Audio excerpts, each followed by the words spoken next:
Welcome to Quiet Tech Stories for Sleep, where technology meets tranquility. I'm here to guide you through the gentle mysteries of our digital world. Tonight, we're beginning a special journey together, exploring the fascinating technology that inspired one of cinema's most beloved films, The Matrix. So, find your most comfortable position, let your shoulders relax, take a slow, deep breath, and let's drift into a world where science fiction meets science fact. In the soft glow of your bedroom, perhaps you've wondered about the thin line between dreams and reality. The Matrix painted a picture of minds connected directly to computers, consciousness flowing like water between digital and biological worlds. But here's the gentle truth that might surprise you. We're closer to that reality than you might imagine. Tonight, let's explore the real science of brain-computer interfaces and discover just how close we are to plugging in. A world where thoughts become commands, where the electrical whispers of your neurons can control machines, and where the boundary between mind and computer grows beautifully, mysteriously thin. This is a story of human curiosity, of scientists who dared to listen to the brain's secret language, and of technology that's quietly, patiently learning to speak back. We'll journey through time together, from the first tentative observations of the brain's electrical nature, through the pioneering experiments of the 20th century, to the remarkable breakthroughs happening in laboratories around the world today. Along the way, we'll meet the dreamers and scientists who refuse to accept the limitations of the human body, who saw in the brain's electrical activity a bridge to new possibilities. Close your eyes for a moment and imagine your brain not as the wrinkled gray organ you might picture from textbooks, but as a vast, living city of light. 86 billion neurons, each one a tiny lighthouse, sending electrical signals across synapses like messages carried by fireflies in the night.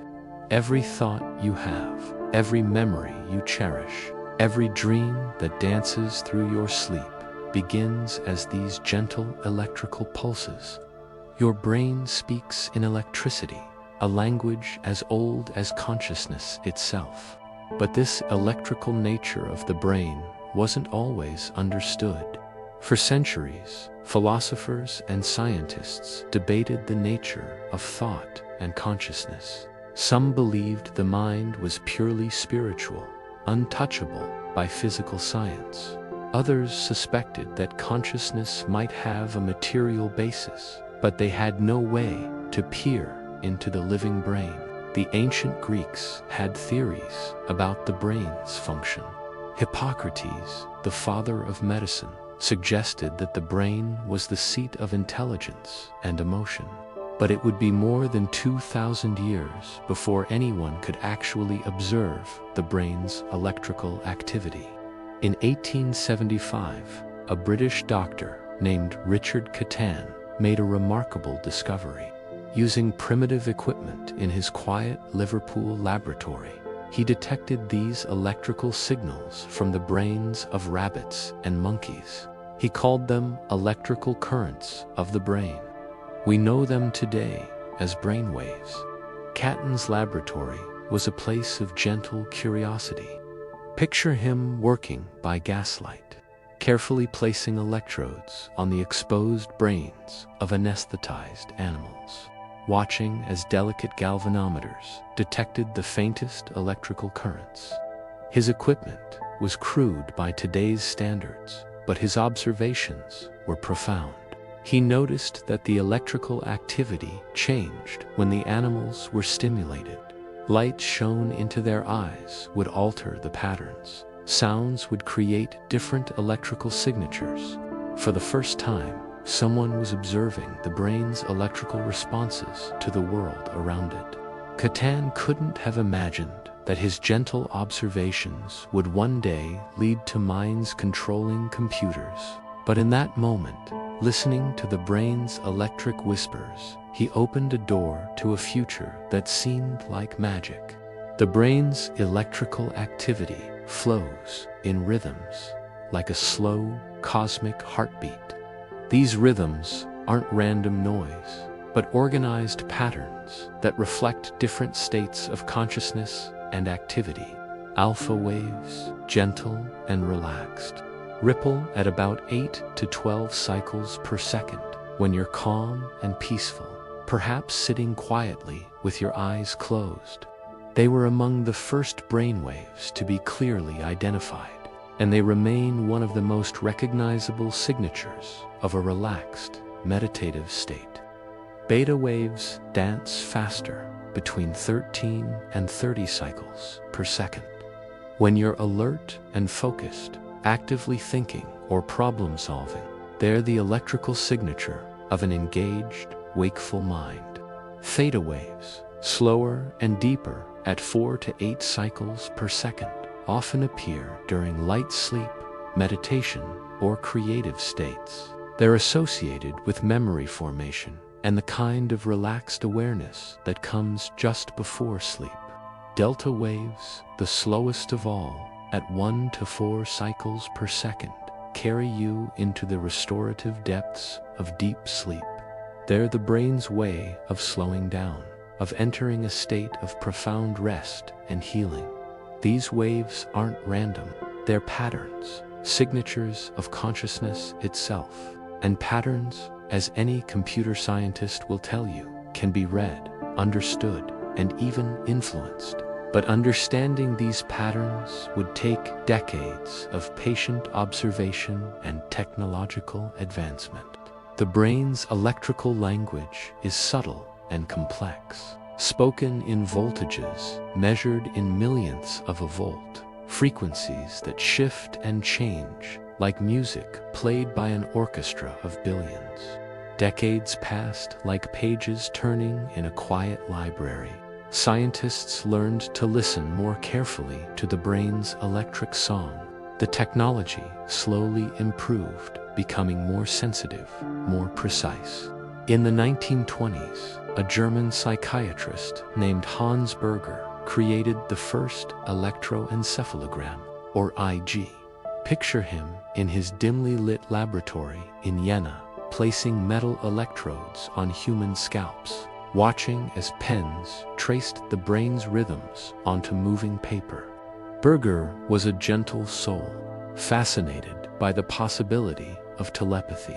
He had experienced what he believed to be a telepathic connection with his sister during a dangerous accident in his youth, and this experience drove his lifelong interest in the electrical nature of consciousness.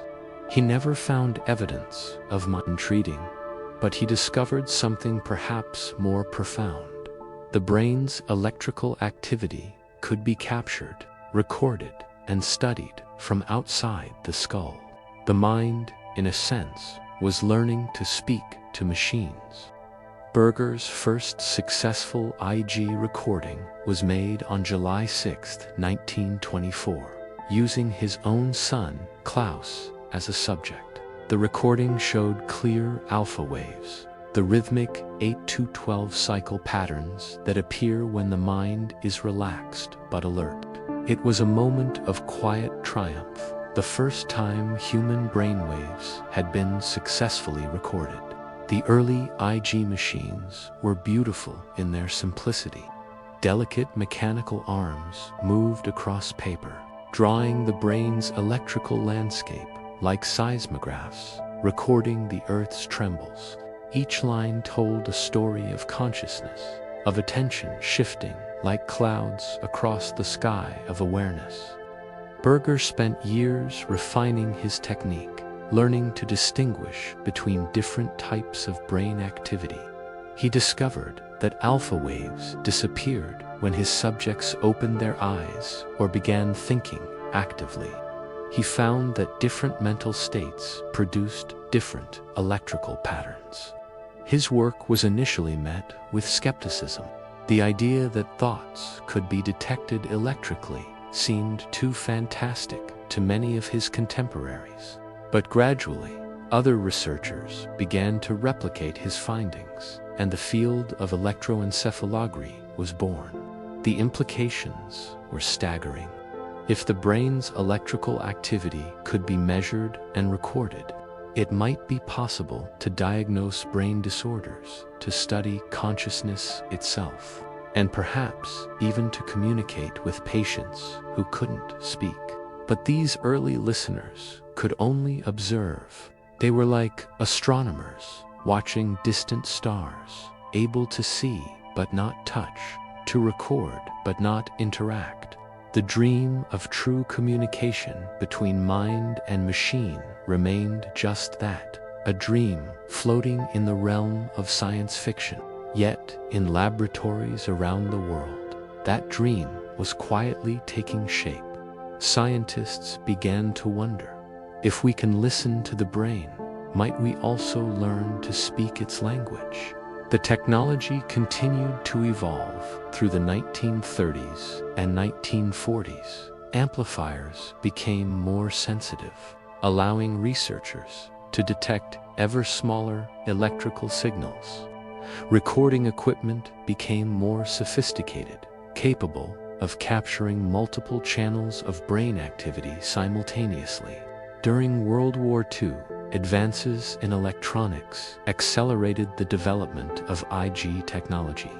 Radar and radio technologies developed for the war effort found new applications in brain research. Scientists began to understand that the brain's electrical activity was far more complex and information-rich than they had initially imagined. By the 1950s, IG had become a standard tool in neurology and psychiatry. Doctors could use brainwave patterns to diagnose epilepsy, sleep disorders, and other neurological conditions. The brain's electrical language was slowly being decoded, one pattern at a time. In the 1960s and 70s, a new generation of researchers emerged. They were part scientist, part engineer, part dreamer. They looked at the brain's electrical signals and saw not just patterns to observe, but commands waiting to be decoded. The cultural context of this era was important. The 1960s were a time of technological optimism and boundary pushing. Humans had walked on the moon. Computers were beginning to transform society. The idea that minds might directly control machines didn't seem quite so impossible anymore. Dr. Jacques Vidal, working at UCLA in the early 1970s, coined the term brain-computer interface. He envisioned a world where paralyzed patients could control computers with their thoughts alone. His early experiments were simple but profound. Volunteers learned to control the movement of a cursor on a screen using only their brainwaves. Vidal's laboratory was a place of patient experimentation. He worked with volunteers who would sit quietly for hours, electrodes resting gently on their scalps, learning to modulate their brain activity in specific ways. The process required extraordinary concentration and patience from both researcher and subject. Imagine the scene. A volunteer sitting in a comfortable chair, eyes focused on a computer screen, showing a simple cursor. Electrodes placed carefully on their scalp pick up the faint electrical signals from their brain. These signals are amplified thousands of times and fed into a computer that's learning to recognize specific patterns. The volunteer's task is to move the cursor by thinking in particular ways. Perhaps they're asked to imagine moving their hand or to focus their attention in a specific manner. The computer watches for the electrical signatures of these mental states and translates them into cursor movements. The cursor moved slowly, sometimes erratically, like a leaf floating on a gentle stream, but it moved. For the first time in human history, a machine was responding directly to human thought. These early brain-computer interfaces were like learning a new language, one spoken in electrical whispers. The computer had to learn the unique patterns of each person's brain, while the person learned to think in ways the computer could understand. It was a dance of adaptation, patience, and wonder. The learning process was fascinating to observe. Initially, volunteers would struggle to produce any consistent effect. Their thoughts would wander, their brain activity would fluctuate unpredictably, and the cursor would move randomly or not at all. But gradually, through practice and feedback, both human and machine would begin to synchronize. The volunteer would learn which mental states produced the desired cursor movements. The computer would learn to recognize the subtle electrical patterns associated with those states. It was a form of biofeedback, but unlike anything that had been attempted before. Instead of simply monitoring biological signals, the system was creating a direct pathway for mental control of external devices. Dr. Vidal's work was more than scientific achievement. It was a bridge between two worlds, the biological realm of neurons and synapses, and the digital realm of circuits and code. That bridge, once built, would never be torn down. Other researchers began to explore similar ideas. At the University of California, Los Angeles, scientists experimented with using EEG signals to control simple robotic devices. At Stanford Research Institute, researchers investigated whether brain signals could be used to operate computer interfaces. Each experiment added another piece to the growing understanding of how minds and machines might communicate. The field was still in its infancy, but the fundamental principles were being established. The brain's electrical activity contained information that could be decoded and used to control external devices. As the decades flowed by like a gentle river, scientists discovered that the brain speaks many dialects of electricity. Some signals represent movement, others attention, still others the simple intention to act. The breakthrough came from understanding the brain's organization. Different regions of the brain are responsible for different functions, and each region has its own characteristic electrical patterns. In the motor cortex, the brain's movement center, neurons fire in specific patterns when you think about moving your hand, even if you don't actually move it. This discovery was like finding a secret door in the mind's mansion. Scientists realized they could read these motor intentions and translate them into commands for external devices. The motor cortex is organized like a map of the body, with different areas controlling different body parts. The area that controls hand movement is separate from the area that controls foot movement, which is separate from the area that controls facial muscles. This organization, discovered through decades of careful research, provided a roadmap for brain-computer interface development. When you think about moving your hand, specific neurons in the hand area of your motor cortex begin to fire. These neurons fire in patterns that encode information about the intended movement, its direction, speed, and force. Remarkably, these patterns appear even when you only imagine the movement, without actually moving your hand. This phenomenon, called motor imagery, became the foundation for many brain-computer interfaces. Researchers realized that paralyzed patients, whose motor cortex remained intact, even though their spinal cords were damaged, could potentially control external devices by imagining movements they could no longer perform. Dr. Miguel Nicolas, working with monkeys in the 1990s, made a breakthrough that seemed pulled from the pages of science fiction. he implanted tiny electrodes directly into the motor cortex of monkeys, allowing him to record the electrical activity of individual neurons. Nicholas's laboratory at Duke University was a place of remarkable innovation.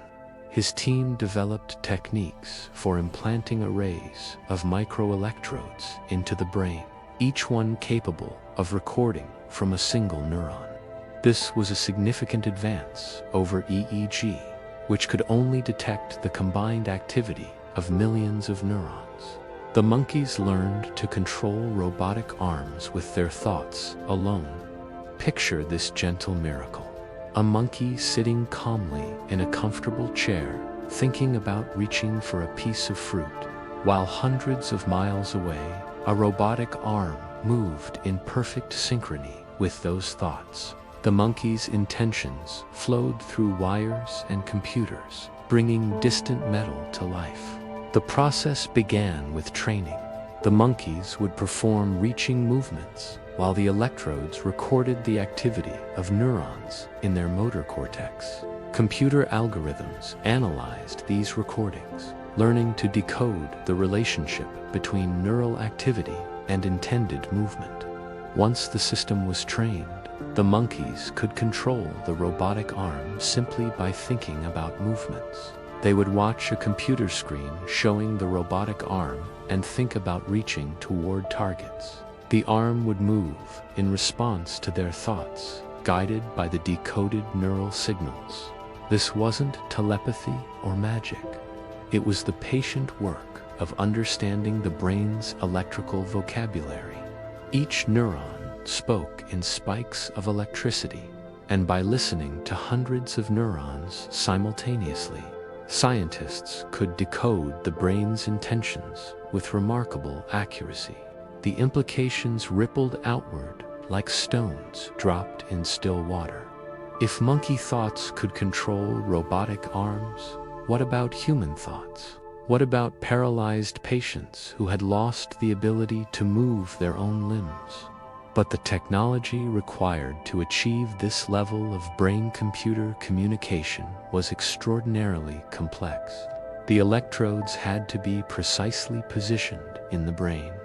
The recording equipment had to be sensitive enough to detect the tiny electrical signals from individual neurons. The computer algorithms had to be sophisticated enough to decode the complex patterns of neural activity in real time. Each component of the system required years of development and refinement. The electrodes were made from biocompatible materials that wouldn't damage brain tissue. The amplifiers were designed to filter out electrical noise while preserving the neural signals. The algorithms were trained on vast amounts of data to recognize the subtle patterns that encoded movement intentions. The work was painstaking, requiring collaboration between neuroscientists, engineers, computer scientists, and clinicians. But the potential applications were so compelling that researchers around the world began to pursue similar approaches. The most beautiful applications of brain-computer interfaces emerged from the desire to heal. In hospitals and research centers around the world, scientists began working with patients who had lost the ability to move due to spinal cord injuries, strokes, or degenerative diseases. These patients became pioneers of a new frontier. Their brains remained intact, their motor cortex still firing with the intention to move, but the signals could no longer reach their muscles. Brain-computer interfaces offered a new pathway, a digital bridge around the broken connections. The first human trials were conducted with extraordinary care and caution. Researchers had to ensure that the technology was safe, that the benefits outweighed the risks, and that patients fully understood what they were volunteering for. In 2006, a patient named Matthew Nagel became one of the first humans to control a computer cursor with an implanted brain-computer interface. The system, called BrainGate, used a small array of electrodes placed directly on his motor cortex. Matthew had been paralyzed in a knife attack at the age of 25. The injury had severed his spinal cord, leaving him unable to move his arms or legs, but his brain still hummed with the electrical patterns of movement, still generated the neural commands that had once controlled his muscles. The BrainGate system consisted of a small silicon chip about the size of a baby aspirin containing 100 microelectrodes. This chip was surgically implanted on the surface of Matthew's motor cortex, in the area that had once controlled his right hand. The electrodes detected the electrical activity of neurons near the surface of his brain. These signals were amplified and transmitted to a computer system that had been trained to recognize the patterns associated with different intended movements. Matthew had been paralyzed in a knife attack, but his brain still hummed with the electrical patterns of movement. Through the BrainGate system, he learned to control a computer cursor, play simple video games, and even operate a robotic hand. His thoughts, translated into digital commands, gave him a new form of agency in the world. The learning process was gentle but profound. Matthew would imagine moving his hand, and the computer would learn to recognize the unique electrical signature of that intention. Over time, the system became more responsive, more intuitive, like a musical instrument that becomes easier to play with practice. The training sessions were conducted in a comfortable laboratory setting. Matthew would sit in his wheelchair, facing a computer screen, while researchers monitored the signals from his brain. Initially, the cursor movements were erratic and difficult to control, but gradually, through practice and adjustment of the decoding algorithms, the system became more responsive. Matthew described the experience as remarkable and liberating. For the first time since his injury, he could directly control something in his environment through his own intentions. The cursor responded to his thoughts almost as naturally as his hand had once responded to his will. The implications extended beyond cursor control. Matthew learned to operate a robotic hand, grasping and releasing objects by thinking about hand movements. He could turn lights on and off, adjust the volume on a television, and perform other simple tasks that most people take for granted. Other patients followed, each adding their own chapter to this unfolding story. Some learned to control wheelchairs with their thoughts. Others operated computer interfaces to communicate or browse the internet. Each success was a small miracle, a life touched by the magic of mind-machine connection. One particularly moving case involved a patient with ALS, a degenerative disease that gradually destroys the neurons controlling voluntary movement. As the disease progressed, she lost the ability to speak, to move her arms and legs, even to control her eye movements. But her brain remained sharp and aware. Through a brain-computer interface, she learned to spell out words by thinking about hand movements. The system translated her neural activity into cursor movements on a virtual keyboard displayed on a computer screen. Letter by letter, word by word, she could communicate her thoughts to the outside world. The process was slow, requiring patience and concentration. But for someone who had been locked inside her own body, unable to communicate except through the slightest eye movements, the brain-computer interface provided a lifeline to human connection. These early clinical trials revealed both the promise and the challenges of brain-computer interfaces. The technology worked, but it required significant training and practice. The systems were complex and sometimes unreliable. The surgical procedures carried risks, and the long-term effects of having electrodes in the brain were not fully understood. But for the patients who participated in these trials, the benefits were transformative. They regained a measure of independence and control that they had thought was lost forever. They became partners in the development of a technology that could help millions of others facing similar challenges. As brain-computer interface technology advanced, researchers encountered challenges that revealed the extraordinary complexity of the brain. Unlike a computer, which processes information in predictable, logical ways, the brain is a biological system shaped by evolution, experience, and individual variation. One of the first challenges was the problem of signal stability. The electrical signals recorded from the brain could change over time, sometimes from day to day or even hour to hour. Neurons might shift slightly, scar tissue might form around the electrodes, or the brain's activity patterns might adapt in response to the presence of the implant. This meant that brain-computer interfaces couldn't simply be programmed once and expected to work indefinitely.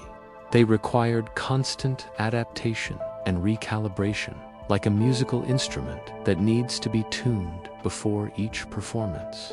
Researchers developed sophisticated machine learning algorithms to address this challenge. These algorithms could adapt to changes in the brain's signals, continuously updating their understanding of the relationship between neural activity and intended actions. Another challenge was the problem of signal quality. The brain's electrical signals are incredibly small, measured in microvolts, and they're embedded in a sea of electrical noise from other sources. Muscle activity, eye movements, electrical equipment, and even the patient's heartbeat could interfere with the neural signals. Advanced signal processing techniques were developed to filter out this noise while preserving the neural information. These techniques borrowed from fields like radar and telecommunications, adapting methods originally designed for other applications to the unique challenges of brain signal processing. The brain's plasticity, its ability to reorganize and adapt, presented both opportunities and challenges. On one hand, patients could learn to modulate their brain activity in ways that improved the performance of brain-computer interfaces. Their brains could adapt to work more effectively with the artificial systems. On the other hand, this plasticity meant that the brain's signals were constantly changing. What worked well one day might not work as well the next. The interface systems had to be designed to accommodate this natural variability. Researchers also discovered that different people's brains generated different patterns of activity, even when performing the same mental tasks. This meant that brain-computer interfaces had to be individually calibrated for each user, a process that could take weeks or months of training. The psychological aspects of using brain-computer interfaces were equally important. Patients had to learn to think in new ways to generate the specific patterns of brain activity that the system could recognize. This required concentration, patience, and a willingness to engage in a form of mental training unlike anything they had experienced before. Some patients found this process intuitive and enjoyable, like learning to play a new instrument. Others found it frustrating and difficult, especially when the system didn't respond as expected. The success of a brain-computer interface depended not just on the technology, but on the individual's ability and willingness to work with it. Today, brain-computer interfaces are experiencing a renaissance of innovation and hope. Companies like Neuralink, founded by Elon Musk, are developing ultra-higher resolution brain implants that can record from thousands of neurons simultaneously. These modern interfaces are marvels of miniaturization. Imagine threads thinner than human hair, each one capable of listening to the electrical conversations of nearby neurons. These threads are inserted into the brain with robotic precision, creating a high-bandwidth connection between mind and machine. Neuralink's approach represents a significant advance in both the scale and precision of brain recording. Traditional brain-computer interfaces might record from dozens or hundreds of neurons. Neuralink's system is designed to record from thousands, potentially providing much richer information about the brain's intentions and states. The insertion process is performed by a robotic surgeon, capable of placing the tiny threads with micrometer precision while avoiding blood vessels and other sensitive structures. This level of precision would be impossible for human surgeons to achieve consistently. The vision is ambitious yet gentle, to help paralyzed patients regain control of their bodies, to treat depression and other mental health conditions, and eventually to enhance human cognitive abilities. It's a future where the boundary between biological and artificial intelligence becomes beautifully blurred. Other companies and research groups are pursuing different approaches. Some focus on non-invasive interfaces that don't require surgery. Others develop specialized applications for specific medical conditions. The field has become a rich ecosystem of innovation and collaboration. Facebook, now Meta, has invested in research on non-invasive brain-computer interfaces that could allow people to type by thinking. The goal is to create a system that could detect the neural signals associated with imagined speech, translating thoughts into text without the need for physical typing. Google has explored brain-computer interfaces for medical applications, particularly for patients with neurological conditions. Their research focuses on using machine learning to decode complex patterns of brain activity and translate them into useful control signals. Universities around the world continue to push the boundaries of brain-computer interface research. At Stanford, researchers have developed systems that allow paralyzed patients to type at speeds approaching normal typing rates. At the University of Pittsburgh, scientists have created brain-controlled robotic arms with sophisticated sensory feedback. But perhaps the most remarkable aspect of modern brain-computer interfaces is their increasing naturalness. Early systems required intense concentration and training. Modern interfaces are learning to adapt to the user, becoming more intuitive and responsive over time. Machine learning algorithms study the patterns of each individual brain, creating personalized translation systems that grow more accurate with use. It's as if the computer is learning to speak each person's unique neural language, becoming a more fluent translator of thought into action. The algorithms used in modern brain-computer interfaces are sophisticated examples of artificial intelligence. They can recognize patterns in neural data that would be impossible for humans to detect, and they can adapt to changes in those patterns over time. Deep learning, a form of machine learning inspired by the structure of the brain itself, has proven particularly effective for brain-computer interfaces.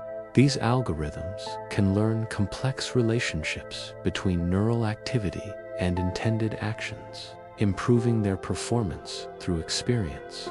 The combination of better hardware and smarter software is creating brain-computer interfaces that are more capable, more reliable, and easier to use than ever before. The technology is approaching a level of maturity where it could become a practical tool for a wide range of applications. While much of the early focus of brain-computer interfaces was on restoring movement to paralyzed patients, researchers are now exploring applications that go far beyond motor control. The brain's electrical activity contains information about many different aspects of mental state and cognitive function. Scientists have developed brain-computer interfaces that can detect when someone is paying attention, when they're experiencing different emotions, and even when they're trying to remember specific information. These capabilities open up new possibilities for human-computer interaction and medical treatment. One fascinating area of research involves brain-computer interfaces for communication.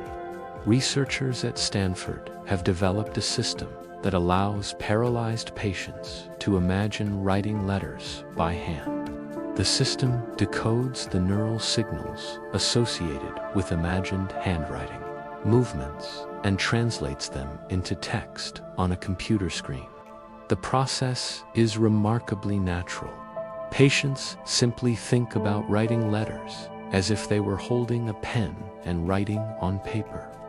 The brain-computer interface recognizes the distinctive neural patterns associated with each letter and converts them into digital text. This approach has achieved typing speeds of up to 90 characters per minute, approaching the speed of normal smartphone typing for patients who have lost the ability to speak or type. This technology provides a fast and intuitive way to communicate.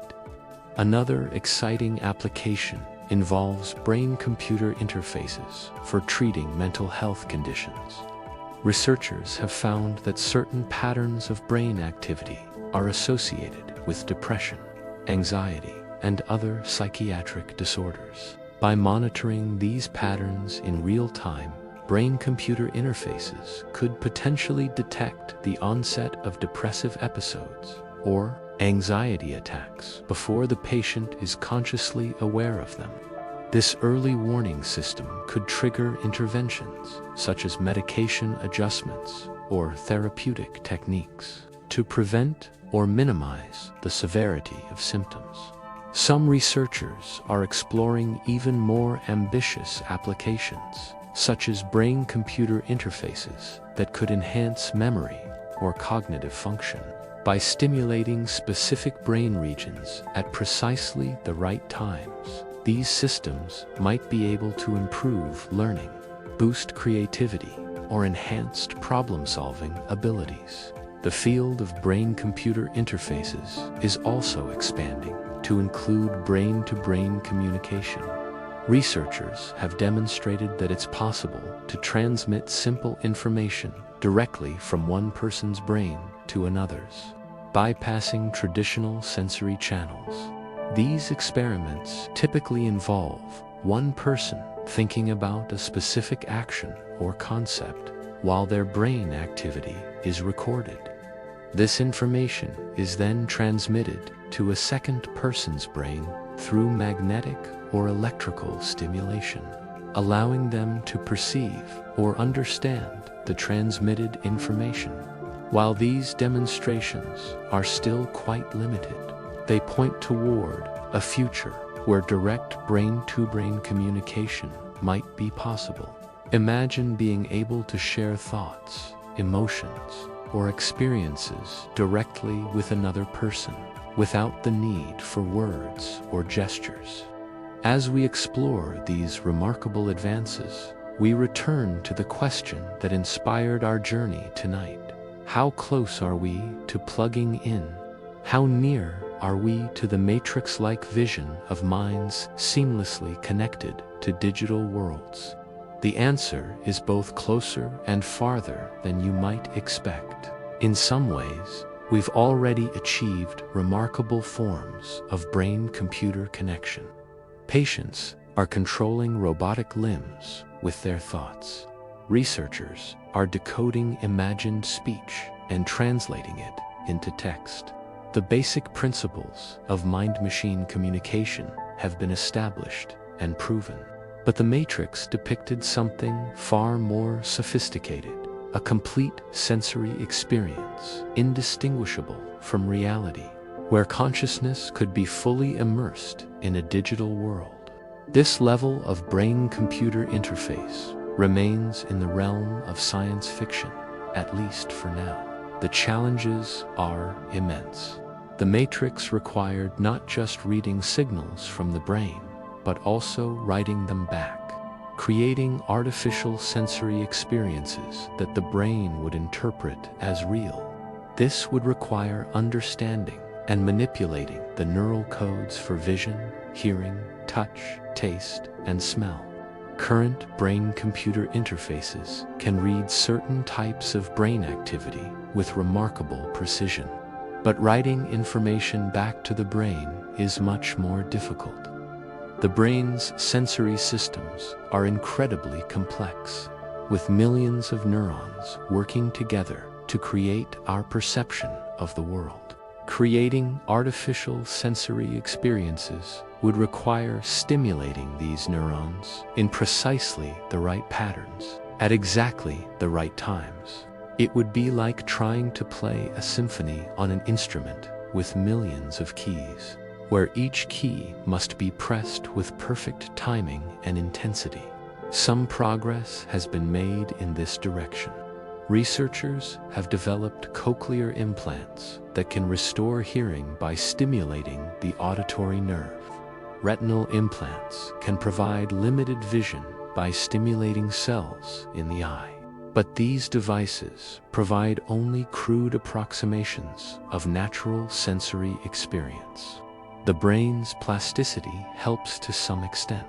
Patients with cochlear implants often report that their artificial hearing improves over time as their brains learn to interpret the electrical signals. But we're still far from creating sensory experiences that are indistinguishable from natural perception.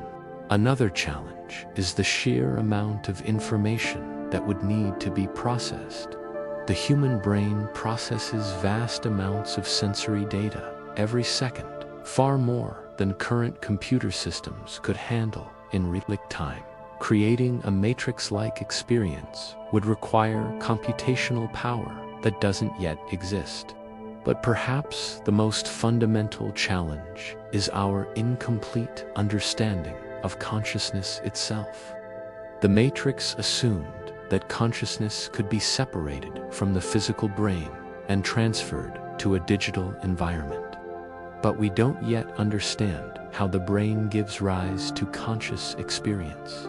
How do billions of neurons create the rich, subjective world of human consciousness? How does electrical activity become thoughts, emotions, and sensations? These are among the deepest mysteries in science, and solving them may be necessary before we can create truly immersive brain-computer interfaces. Like any powerful technology, brain-computer interfaces bring both promise and responsibility. The idea of computers reading our thoughts raises gentle but important questions about privacy, identity, and what it means to be human. Scientists and ethicists work together to ensure that these technologies are developed with care and wisdom. They ask questions like, who owns the data generated by our brains? How do we protect the privacy of our thoughts? What happens when the line between human and machine intelligence becomes unclear? These aren't questions to fear, but rather invitations to thoughtful consideration. As we stand on the threshold of an age where minds and machines can truly communicate, we have the opportunity to shape this technology with intention and care. The question of mental privacy is particularly complex. Traditional concepts of privacy assume that our thoughts are inherently private, accessible only to ourselves.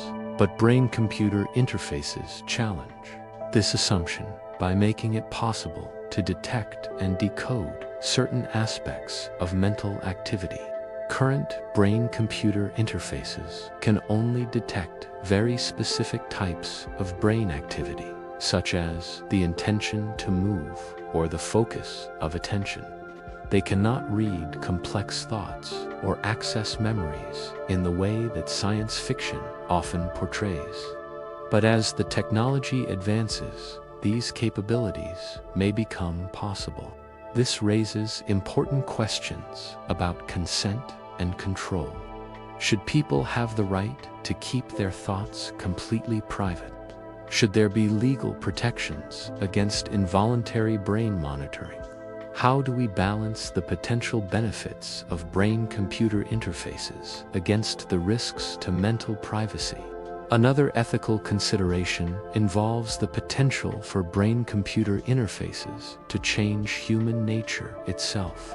If these technologies can enhance cognitive abilities or alter emotional states, they might fundamentally change what it means to be human. Some philosophers and ethicists worry about the creation of a two-tier society, where those with access to brain enhancement technologies have significant advantages over those without. Others are concerned about the loss of human authenticity if our thoughts and emotions can be technologically modified. The development of brain-computer interfaces also requires patience. The brain is perhaps the most complex system in the known universe, and understanding its electrical language is a task that may take generations to complete. But each small step forward brings new possibilities for healing, enhancement, and connection. Researchers must balance the desire to push the boundaries of what's possible with the need to ensure safety and efficacy. Clinical trials must be conducted carefully, with full informed consent from participants and rigorous oversight to protect their welfare. The regulatory landscape for brain-computer interfaces is still evolving. Government agencies like the FDA must develop new frameworks for evaluating the safety and effectiveness of these devices, which don't fit neatly into existing categories of medical technology. International cooperation is also important, as brain-computer interface research is being conducted around the world. Different countries may have different ethical standards and regulatory requirements, creating challenges for global collaboration and technology transfer. One of the most fascinating aspects of brain-computer interface research is the discovery that both the brain and the machine learn and adapt together.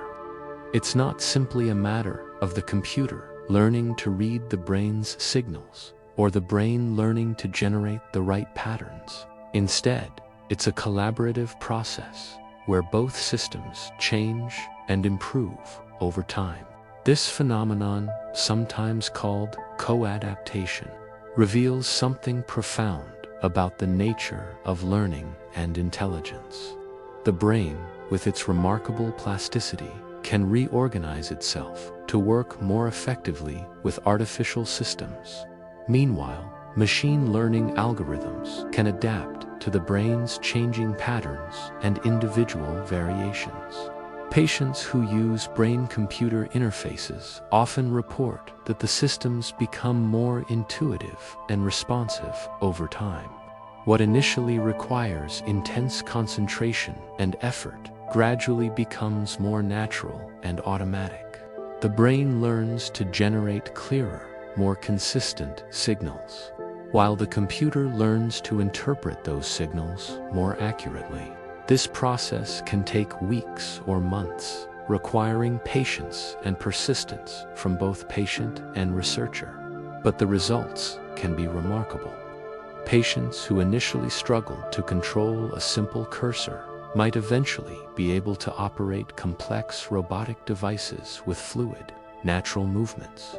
The brain's ability to adapt to brain-computer interfaces also suggests that these technologies might be able to promote neural recovery in some cases by providing new pathways for neural signals to reach their targets. Brain-computer interfaces might encourage the growth of new neural connections or the strengthening of existing ones. Some researchers are exploring whether brain-computer interfaces could be used as a form of neural rehabilitation by training patients to generate specific patterns of brain activity. These systems might help restore function to damaged neural circuits. The co-adaptation process also reveals the importance of feedback in brain-computer interfaces. When users can see the results of their mental commands in real time, they can adjust their thinking to improve performance. This creates a closed-loop system where the brain and machine continuously refine their communication. Visual feedback is the most common form, but researchers are also exploring other types of sensory feedback. Tactile feedback, delivered through vibrations or electrical stimulation, can provide information about the success or failure of mental commands. Auditory feedback can use different sounds to indicate different system states. Some advanced brain-computer interfaces are beginning to incorporate bidirectional communication, where information flows not just from brain to machine, but also from machine to brain. This could allow artificial devices to provide sensory feedback directly to the nervous system. For example, a brain-controlled robotic hand might be able to send information about touch, pressure, or temperature back to the user's brain. This would create a more natural and intuitive experience, similar to the sensory feedback we receive from our own hands. As we near the end of our gentle journey tonight, let's return to where we began, the dream of minds connected to digital worlds. The Matrix showed us a future where consciousness could flow seamlessly between biological and artificial realms. We're not there yet, but we're closer than ever before. Brain-computer interfaces are no longer science fiction, but science fact. Patients are controlling robotic limbs with their thoughts. Researchers are developing systems that could one day restore sight to the blind or hearing to the deaf. The technology continues to evolve with quiet determination. Non-invasive interfaces using advanced EEG are becoming more sophisticated, offering the possibility of brain-computer communication without the need for surgery. Invasive systems are becoming safer and more effective, with better materials and more precise surgical techniques. The dream of seamless mind-machine communication grows more real with each passing year. But perhaps more importantly, this technology is teaching us new things about consciousness itself. As we learn to decode the brain's electrical language, we gain deeper insights into the nature of thought, intention, and awareness. Each breakthrough in brain-computer interface technology brings us closer to understanding the fundamental mysteries of the mind.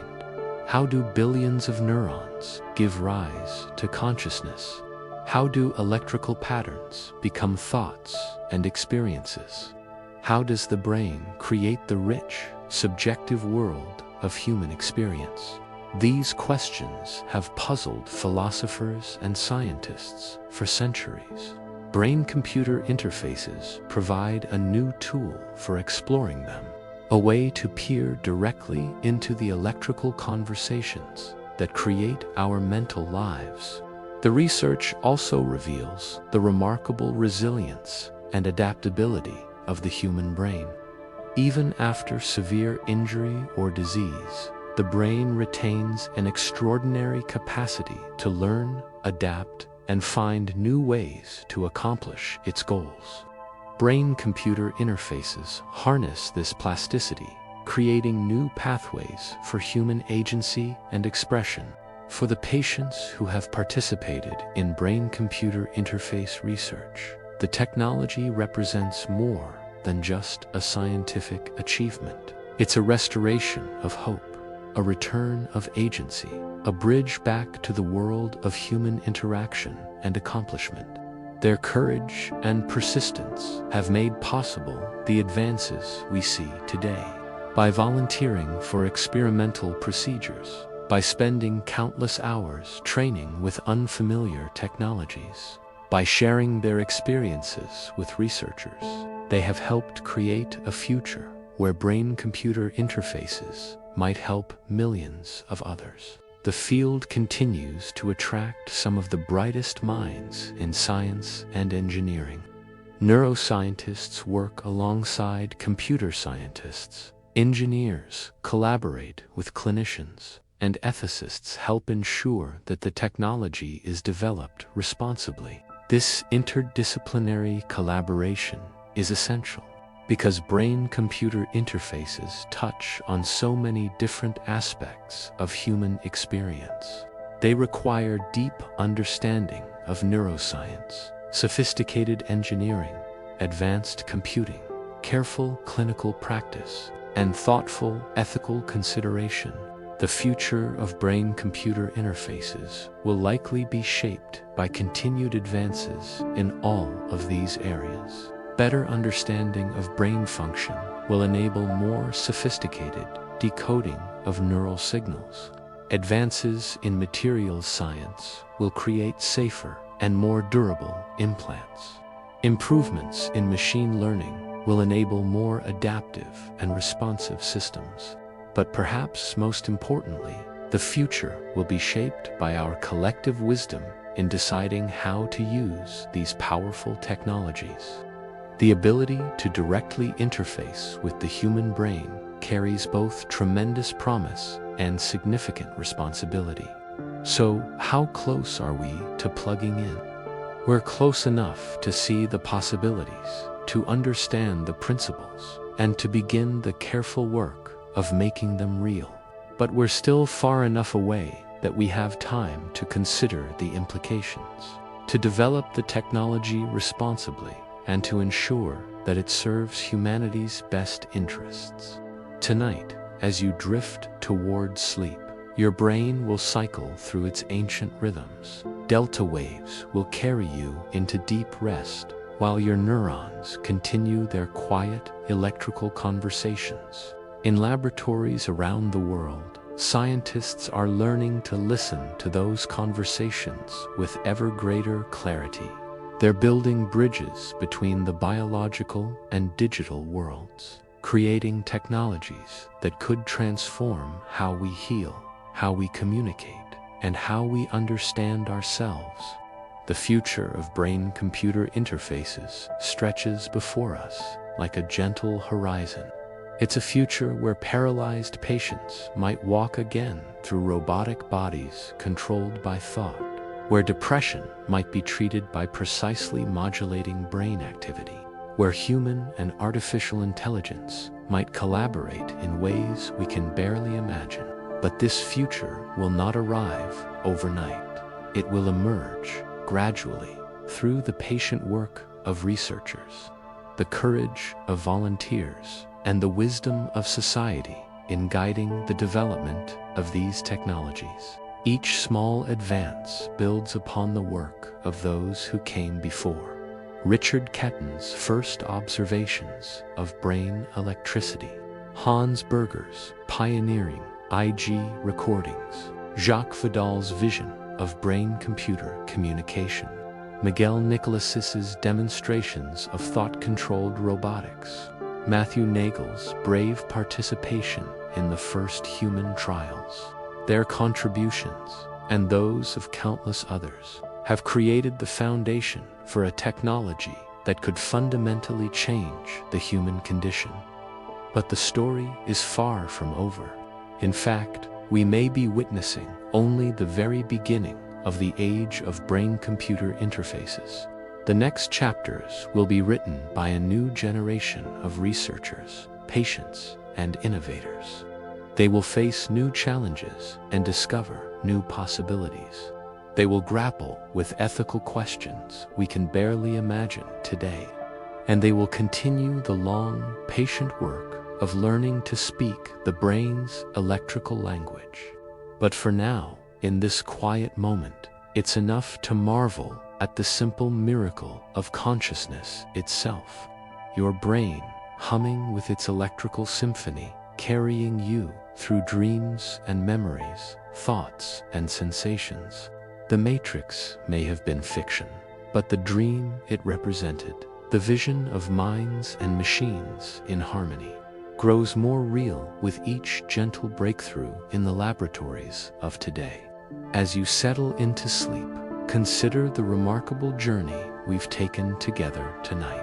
From the first tentative observations of brain electricity to the sophisticated brain-computer interfaces of today, we've traced the arc of human ingenuity and determination.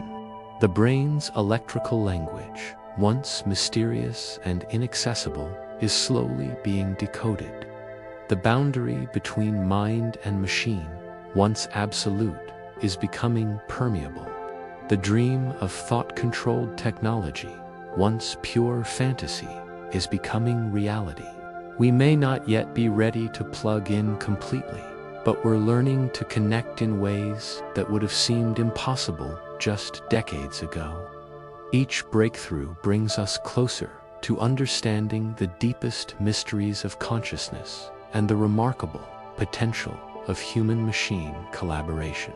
Rest well, knowing that tomorrow's possibilities are being quietly, patiently built by the dreamers and scientists who dare to listen to the brain's electric whispers. In their laboratories and clinics, in their careful experiments and bold visions, the future is taking shape. Sweet dreams, and thank you for joining me on this journey through the beautiful intersection of mind and machine. May your own neural networks carry you gently into the restorative depths of sleep, where consciousness itself becomes a gentle mystery, a quiet miracle unfolding in the electrical symphony of your dreaming brain.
you.